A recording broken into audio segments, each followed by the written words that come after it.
October 1st, 1971, the most magical place on earth opened, and the world was never the same. Hi everybody, and welcome to the world of Micah. Today I am here at the Magic Kingdom, continuing my journey of showing you guys what each of the Disney theme parks looked like opening day and opening year, contrast and comparison with photographs. And today we are going to be traveling around the Magic Kingdom and taking a closer look at how much has changed since opening day and opening year 1971. Now the Magic Kingdom has been here for 47 years. We are getting closer and closer to the 50th anniversary of Walt Disney World, the vacation kingdom of the world.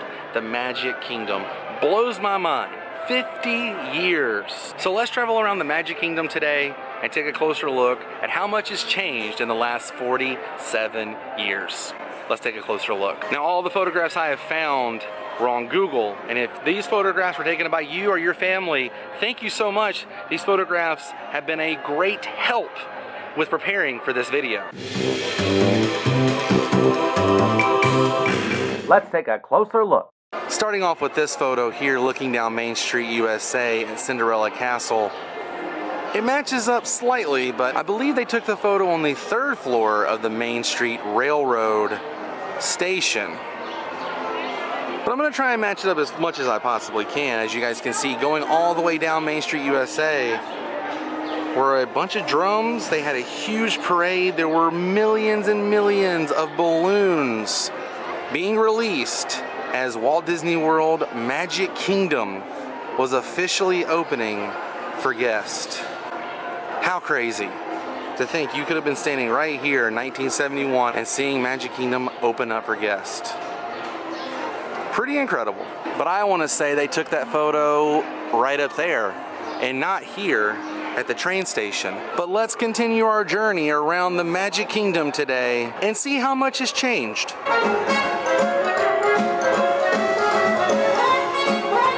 Now this is as close as I can get to this next photograph because this whole area right now is being blocked off for the Happily Ever After fireworks dessert party. But I can try and match it up as close as I can from this angle because it was pretty much taken in this area. As you can see, the bridge to Tomorrowland hasn't changed much, and to the left of the bridge, going down the hill there, is still the topiary dragon. Not a lot of people pay attention to that topiary dragon, but that's also the same dragon that shows up in front of the Lego store at Disney Springs. He's completely made out of Legos. But I just wanted to kind of show you guys, the hub has completely changed right in front of Cinderella Castle, but from this angle, not a whole lot. It really looks different. Now those are not the same trees, but there were trees back in 1971. Another thing to pay attention to are the white light poles. They're still here after all of these years. Pretty crazy. Not a lot of people pay attention to that little dragon down there, but I do, and I really like him. He's kind of a Magic Kingdom staple in my book. And might I add, back in 1971, there were no purple walls, or at least Instagram influencers taking photos in front of said purple walls. And looking at this entrance to Tomorrowland, you probably wouldn't know it was Tomorrowland unless you looked way in the distance and saw the rockets, which also has completely changed. Look at the 2 spires as you were walking into Tomorrowland. Man, those things were incredible. And there were like some mosaic tiles going against the buildings on either side where the people mover would be bringing you around. The rockets have completely changed with the new facelift, adding the planets and more of a steampunk almost aspect to the look instead of the classic red, white, and blue USA white look that I remember as a kid. Man, Tomorrowland, you've definitely seen some changes since 1971. But that's progress for you. Next stop is going to be here inside Adventureland, where we're going to try and find where a photograph was taken of the orange bird. You guys know the orange bird, right? Well, there was a time back when this place first opened that the orange bird was actually making public appearances for meet and greets, and I found a photo from back when he was doing those meet and greets, and we're gonna try and go find it over here. I believe it's right in front of the Tiki Room. The photo of the orange bird was taken right here. You can see this building pretty much hasn't changed. Now obviously they've added some details to it and probably have given it some paint jobs in the past 40 some odd years, 47 some odd years. But this is it. This is exactly where the orange bird would have been standing. And to the right of him, you can see those palm trees have since then been removed. But the building still remains the same. But the palm trees to the left of the building, they're still here. And being a fan of the orange bird, I would love to see him make a big comeback for the 50th anniversary of Walt Disney World. That would be pretty awesome.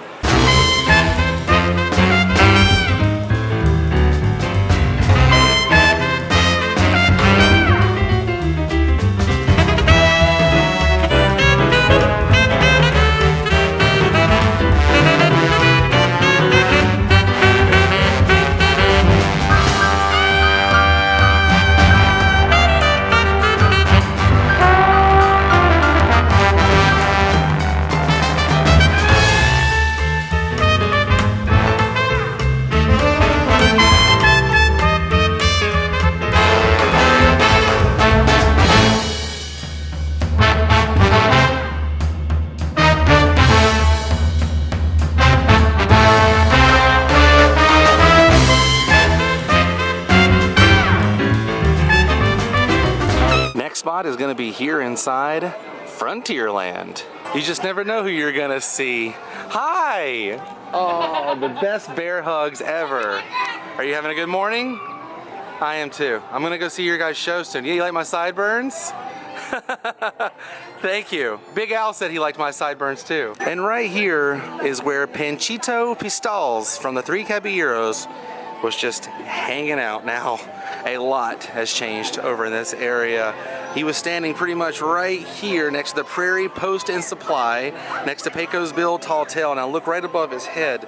You can see the little bell tower is still the same, but to the right of him, now where they sell Westward Ho refreshments, has completely changed. And also in the distance here, there was no Splash Mountain. A whole lot has changed since the days of Panchito roaming around Frontierland. Could you guys imagine there not being a Splash Mountain when you came to Walt Disney World's Magic Kingdom? Well, believe it, because Splash Mountain did not open until October 1st, 1992. So Chickapin Hill was not here when this magical place opened. Even the wildest ride in the wilderness wasn't here back in 1971. But there was the Frontierland train station. Now there's no way to really line this up because of all the changes and different things they have done over the past 47 years. But I'm just going to show you guys, this is what the Frontierland Railroad Station looks like as of 2019. And I'm going to insert the photo now to what it looked like opening year 1971. No comparison, nothing looks the same.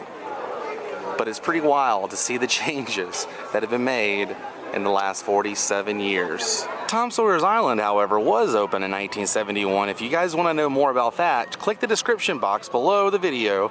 I'll put a link to a video I did not too long ago showing you guys all kinds of stuff on Tom Sawyer's Island. Alright, Frontierland, now it's time to cross the mighty Little Mississippi and head over towards the Haunted Mansion. I don't know if you guys know this, but that little stream of water right there and that bridge crosses what they call the Little Mississippi, which empties out into the rivers of America. But let's head over to the Haunted Mansion now and visit 999 Happy Haunts and show you guys a photo that I found that was pretty interesting to me. And the photo was taken right about here. If you look straight ahead and to the right, the big circular planter with the tree has since been removed, obviously because of crowds. They needed to take that out. And to the left here, this building was not here back in 1971, but the building right behind it was here back in 1971. And obviously the Haunted Mansion really hasn't changed a whole lot. There were some more trees in front of the actual mansion. But I find it interesting that they took out an entire circular planter with a tree because of crowds. And here's something very interesting. Look right here. I believe that's where the planter was. It goes in a complete circle right here. Is that where it went? You can see the rocks. See how the rocks make a circle? Wild, right? Long before Rapunzel's tower was over here with the most photogenic bathroom ever built by Disney. there were the Skyway Buckets, and this is where they lived. And whoever took this photo had probably just gotten off of the Skyway Buckets. The photograph would have been taken right about here. Pretty much everything on the left-hand side matches up, and not a lot on the right-hand side matches up. They've completely changed the front and the facade of Peter Pan's flight, but Pinocchio's village house pretty much has not changed at all. The only thing that's really missing from this area are those Skyway Buckets. Man, I wish those rigs were still here, but we do have the new gondolas, but they're not so much of an attraction as they are a new way of transportation. If you guys want to know more about the Skyway Buckets, I did a video a long time ago about those. I'll also put the link to that video in the description box. I can't believe it's been 47 years since Magic Kingdom opened its gates. Next spot is right here. As you can see, they had some sort of parade going on. You can see, I believe that is Chip. Correct me if I'm wrong, but he's driving Herbie the Love Bug in the parade. Pretty wild to see that nothing has changed here in Liberty Square. Now, they weren't selling the umbrellas right there straight ahead, but Sleepy Hollow Refreshments was here, and the sign is the exact same. Look at all the people lined up for the parade. Now, that's exactly how they line people up for the 3 o'clock parade, the Festival of Fantasy parade that's still here. But it's cool to see that the architecture hasn't been touched. But if you look at the street, they didn't have the brown sludge that goes in the middle here. They had some sort of brickwork that was going along the streets back then. I wonder when they made the transition. Now, if you guys want to know more about why this brown bit of concrete goes all throughout Liberty Square, I did a video about Liberty Square, and I'll also put that link in the description box below. Well, you guys, I think we did it. I think we successfully found all the photographs that I wanted to show you guys. Looking back 47 years ago at the opening day and year of the Magic Kingdom, which means it's time to say goodbye. But if you enjoyed this video, please give it a big thumbs up. If you haven't yet, go ahead and click that subscribe button. It's free, and it'll keep you updated with my latest video. If you would like to support this channel, please visit my Patreon page at patreon.com/worldofmicah, where donating $1 a month can help fund episodes just like this. I'll see you on the next episode of World of Micah, everybody. Until then, stay weird. Goodbye.